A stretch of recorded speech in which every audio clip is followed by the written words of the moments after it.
If people only listen when you raise your voice, you don't have influence. You have noise. Real influence doesn't get louder. It gets quieter. It doesn't fight for attention. It pulls it.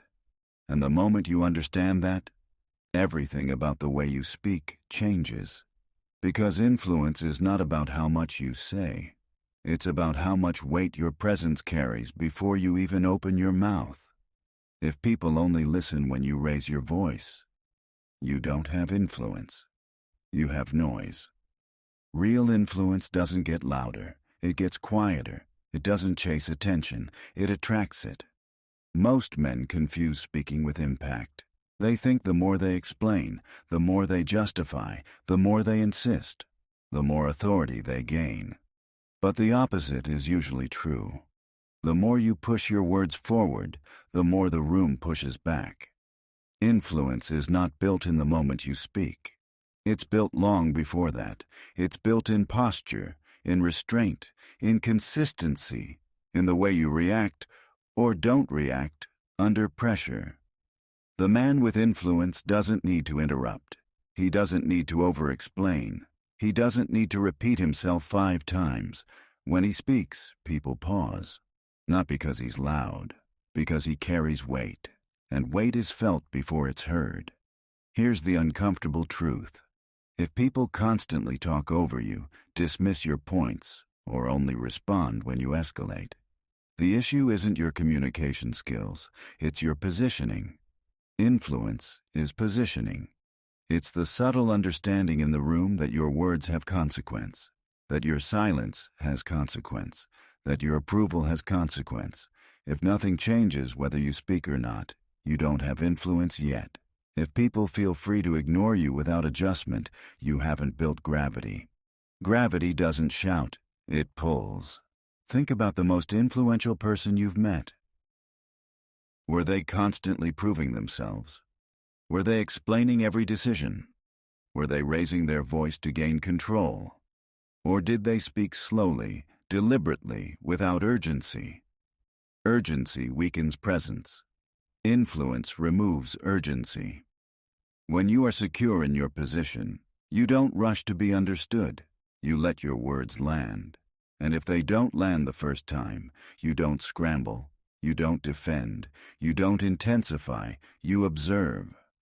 Because influence is not about forcing attention. It's about commanding space. Most men try to increase volume instead of increasing weight. But weight doesn't come from sound. It comes from discipline, from emotional control, from not reacting impulsively when challenged, from not explaining yourself emotionally when questioned. Influence is built in tension. When someone tests you and you stay calm. When someone disagrees and you don't collapse. When someone pushes and you don't chase. That steadiness builds a reputation, and reputation builds influence. By the time you speak, the room already knows how much your words matter. That's why some men can say one sentence and shift the entire energy. Not because the sentence was magical, because the presence behind it was solid. Influence doesn't disappear suddenly. It erodes, quietly, through small behaviors that feel harmless in the moment.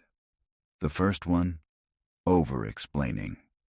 The moment you feel misunderstood and rush to clarify emotionally, you lower your weight.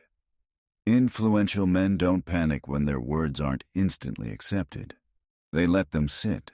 If you need everyone to agree immediately, you don't have influence. You have insecurity. The second destroyer of influence is urgency. If your tone speeds up under pressure, if your breathing shifts, if you lean forward trying to win the point, the room feels it.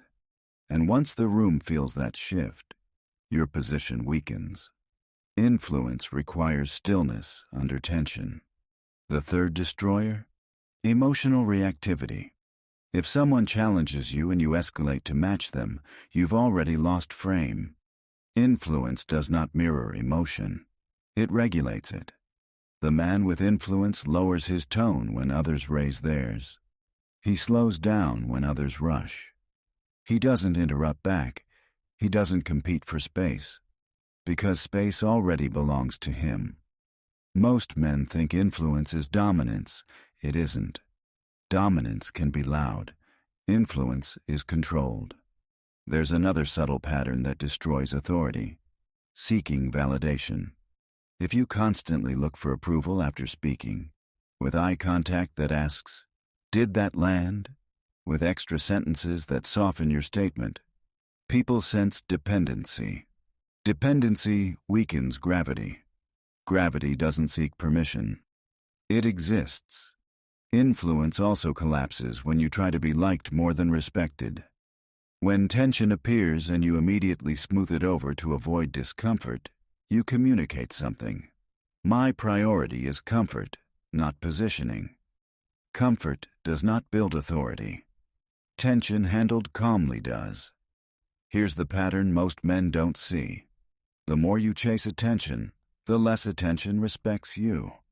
The more you try to secure your words, the less secure they sound. The more you fight to be heard, the less weight your voice carries. Influence grows in restraint. When you don't fill silence immediately, when you don't defend instantly, when you don't explain beyond what's necessary. Silence is not weakness, it's pressure. And pressure creates awareness. When you remove unnecessary movement, your presence becomes heavier. Influence is not built when you speak. It's built when you don't need to. Most men try to gain attention. Influential men control space. There's a difference. When you enter a room, before you say a word, people are already deciding something. Is he stable? Is he reactive? Is he chasing approval? Or does he move at his own pace? Influence begins with pace. If your movements are rushed, your tone slightly urgent, your posture leaning forward for acceptance, you are signaling pursuit. Pursuit lowers authority. Influence comes from internal stillness. You don't react instantly. You don't respond impulsively. You don't fill silence because it feels uncomfortable. You let silence expand. And when you speak after silence, your words land heavier. Another foundation of influence is consistency. If your emotional state shifts easily under pressure, people cannot predict your stability. And instability reduces trust. Trust is the backbone of influence. When people trust that you won't collapse emotionally, won't escalate unnecessarily, won't overcorrect under tension, they begin to calibrate around you. Calibration creates hierarchy. Hierarchy creates influence. Influence also comes from selective speech. Not everything deserves commentary. Not every opinion needs defending. Not every challenge requires response. The more selective you are with your words, the more expensive they become. Cheap words are constant. Expensive words are measured. When you speak less, people listen more carefully.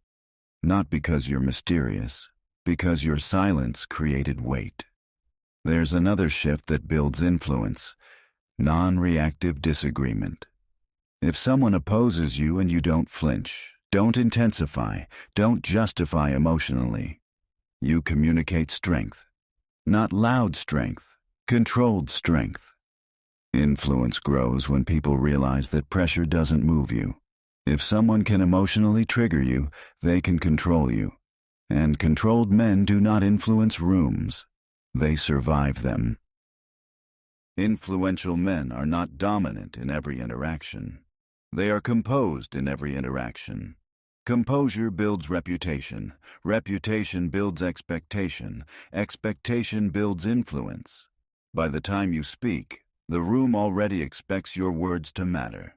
That's power, not forced, not loud, not dramatic, quiet, deliberate, heavy. Influence is not a personality trait.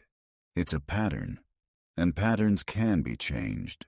If you want people to listen because you carry weight, not because you speak louder, start here. First, slow down. When someone asks you a question, don't answer instantly. Pause. 2 seconds of silence feels longer than you think. That pause signals control. It tells the room, I'm not reacting, I'm choosing. Choice builds authority. Reaction weakens it. Second, reduce unnecessary words. Most men dilute their influence by adding extra explanations. Say what needs to be said. Stop, let it sit. If someone misunderstands, don't rush to rescue your statement emotionally.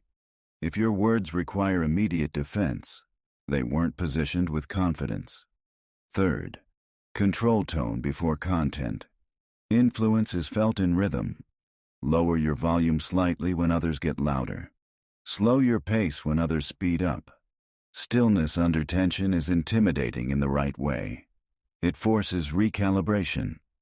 Fourth, detach from being liked. If you prioritize approval, you will compromise positioning. Influence requires tolerance of discomfort. Not aggression, not dominance. Discomfort. When tension appears, don't rush to smooth it over, let it exist. If your presence collapses under tension, your words will too. Fifth, stop competing for attention.